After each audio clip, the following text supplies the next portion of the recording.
राजा और चोर की कहानी। बहुत समय पहले की बात है। एक छोटे से राज्य में एक राजा राज करता था। राजा बहुत न्यायप्रिय और दयालु था, लेकिन उसके राज्य में एक समस्या थी।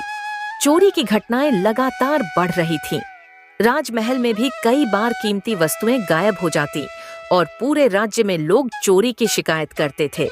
राजा ने अपने मंत्री से कहा, हमारे राज्य में चोरी क्यों बढ़ रही है? हमें इसे रोकने का कोई तरीका ढूंढना होगा।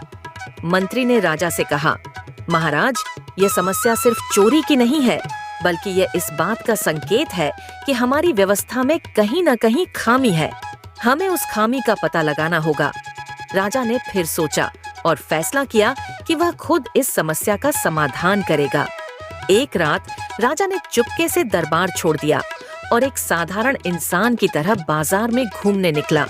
जैसे ही वह बाजार में पहुंचा, उसने देखा कि कुछ लोग चोरी कर रहे थे और उनके पास चोरी की गई चीजें थीं।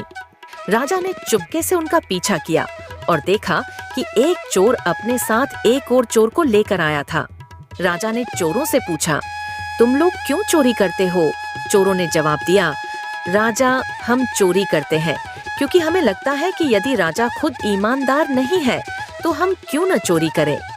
जब खुद राजा अपनी संपत्ति को इधर उधर से मंगवाता है या उसका दरबार भ्रष्ट है, तो हम क्यों न अपनी जरूरत पूरी करें।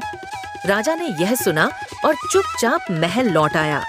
अगली सुबह राजा ने अपने दरबार को बुलाया और उसने सभी अधिकारियों से पूछा, क्या हमारे राज्य में भ्रष्टाचार और कमीशनखोरी बढ़ रही है? अधिकारी घबराए हुए थे, लेकिन राजा ने कड़े कदम उठाए और प्रशासन में सुधार किए।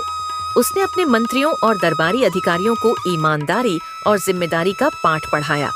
इसके बाद चोरी की घटनाएं घटने लगीं और राज्य में शांति और समृद्धि लौट आई। कहानी से शिक्षा, कभी-कभी अगर